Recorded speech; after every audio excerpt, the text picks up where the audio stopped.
అయితే వారు మేము అందులో నడుచుకున్నామని చెప్పుచున్నాం.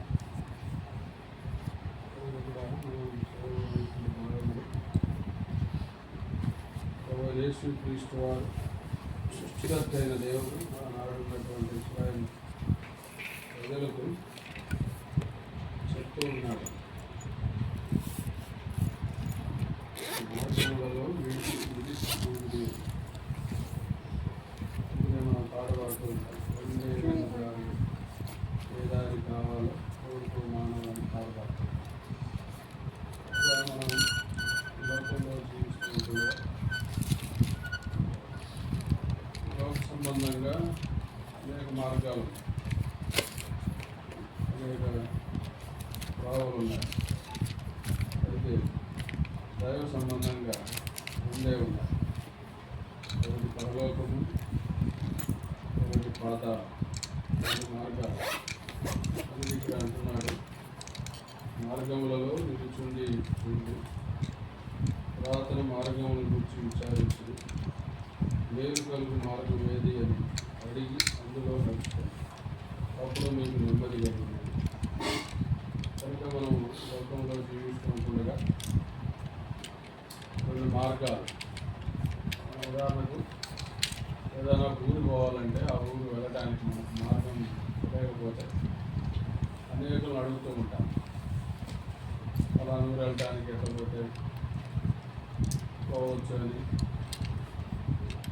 మరి ఆ ఊరికి రెండు మార్గాలు, మూడు మార్గాలు ఉంటాయి. అయితే అందులో ఏది బాగుంటుందో కూడా తెలుసుకోవాలి. కనుక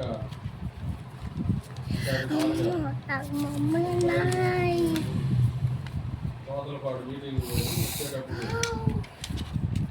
మరి పోయేటప్పుడు ఒక దాన్ని పోయి వచ్చేటప్పుడు కూడా దగ్గరగా ఉంటుంది, అటు వెళ్ళండి అని చెప్పి నైట్ అటు వస్తూ ఉంటే కొంతవరకు వచ్చిన తర్వాత అక్కడ పెద్ద బురద అంతా ఉంది.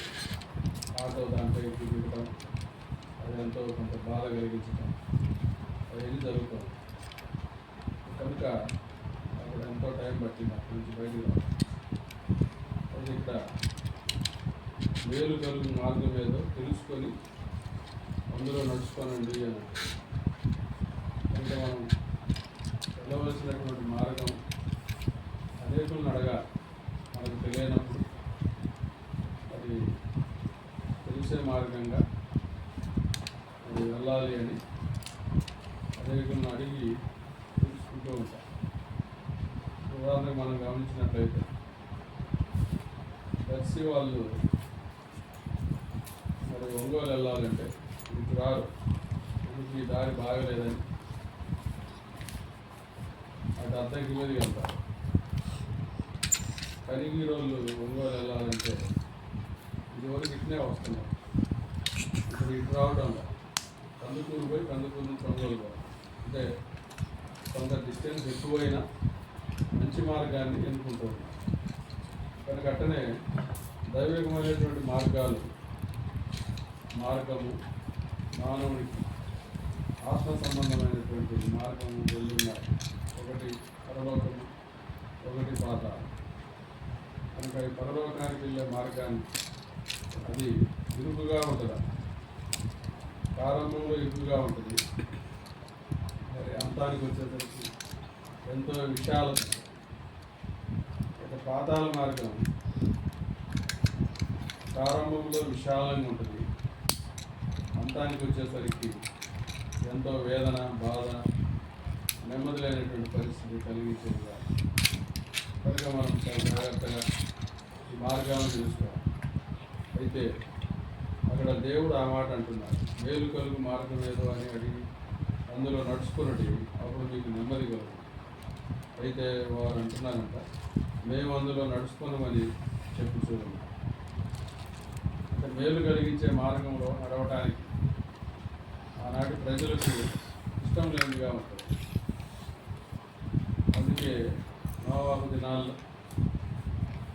మరి దేవుడు నోవాహుకు, అయ్యా జలప్రలయం రాబోతుంది, ఓడ నిర్మించుకో, వాడు ఎలా కట్టాలని నేను చెప్తాను, నేను చెప్పినట్టుగా ఓడ నిర్మించు అని చెప్పినప్పుడు ఓడ కడుతూ ఉన్నారు. తనప్పుడే కాదు, అప్పుడు ఉన్నటువంటి ప్రజానికం అనేకులు ఆ ఓడ నిర్మాణానికి పనికి వచ్చినారు, పని చేస్తున్నారు. అందరూ అంటే అప్పుడు వర్షం పడేది కాదు, భూమి కింద నుంచే భూమి ఆవిరేయి పంటలు పండేవి, ఫల వృక్షాలు ఇవన్నీ ఉండేవి. కనుక వర్షం అంట అదేందో, అది ఎలా వస్తుందో ఏమవుతుందో, నేను పిచ్చోడా అన్నట్టుగా అందరూ ఆయన్ను ఎగతాళి చేస్తూ పని అయితే చేస్తున్నారు. ఆయన మాట ఎవరూ వినలేదు. కనుక వర్షం ప్రారంభమైంది. ఇదేందోలే, ఏమవుతుందిలే అని అందరూ అలా ఉన్నారు. అయితే నోవహు తన కుటుంబం, మరి భూమి మీద కొన్ని ఉన్నటువంటి జంతువులేవి, పక్షులేవి, రకరకాలన్నీ రెండుగా అందులోకి చేర్చబడతాయి. కనుక జలప్రలయం అందరూ నాశనం అయిపోయారు. కనుక ఈ దినాల్లో కూడా దేవుని యొక్క సువార్త ప్రకటించబడుతూ ఉంటే అనేకులు మాకు కాదు, యెహోవా మాకు కాదు అని చెప్పి వ్యతిరేకిస్తూ ఉన్నారు. సువార్త ప్రకటించే వాళ్ళు కూడా మరి ఆటంకపరుస్తూ ఉన్నారు, మరి వాళ్ళని బాధ పెడుతూ ఉన్నారు, హింసిస్తూ ఉన్నారు, ఎన్నో శోధనలు బాధలు కలుగుతూ ఉన్నారు. కానీ ఇక్కడ మనం ఎలా ఉన్నాం? మేలు కలిగే మార్గంలో నడుచుకుంటున్నామా, లేక ఆ మార్గం మాకు వద్దు అని వ్యతిరేకించేవారిగా ఉన్నాం? కనుక ఆ మార్గం వద్దు అని వ్యతిరేకిస్తే కష్టాలు, శ్రమలు, నిందలు, బాధలు. అందుకే ఇక్కడ 24వ వచనంలో దాన్ని కూర్చిన వర్తమానం ఇది, మా చేతులు బలహీనమవుతున్నది, ప్రసవించు స్త్రీ వేదన పడినట్లు మేము వేదన పడుతున్నాం. పొలంలోని భోగము మార్గములలో నడవదు, శత్రువులు కత్తిని దులిపించుతున్నారు, నలుదిక్కుల భయం కలుగుతున్నారు. కనుక మేము మేలు కలిగే మార్గంలోకి మేము నడవమని వారి ఇష్టమైన మార్గంలో నడుస్తున్నాం. కనుక వారికి ఎంతో దుఃఖం, వేదన, బాధ, నెమ్మదిలేనటువంటి పరిస్థితి కలిగిన వారు కాదు. కనుక మనం ఈ లోకంలో జీవిస్తూ ఉంటుండగా మనం మేలు కలిగే మార్గంలో నడిపించాలి. దానికంటే ముందు పాప క్షమాపణ, మారు మనసు కలిగి ఉండాలి. ప్రభు సువార్త ప్రకటించబడుతూ వచ్చినప్పుడు విని ప్రభువైన యేసుక్రీస్తు వారిని సొంత రక్షకుడిగా అంగీకరించిన ఆయన మన కొరకు చేసినటువంటి త్యాగం, శిలువ యాగం మనకు రక్షణ, పాప విమోచన మరి కలిగించబడింది కాబట్టి. అయితే మనకు ఏ మార్గంలో నడుస్తున్నాం, ఏ మార్గంలో నడవడానికి ఇష్టపడుతున్నాం?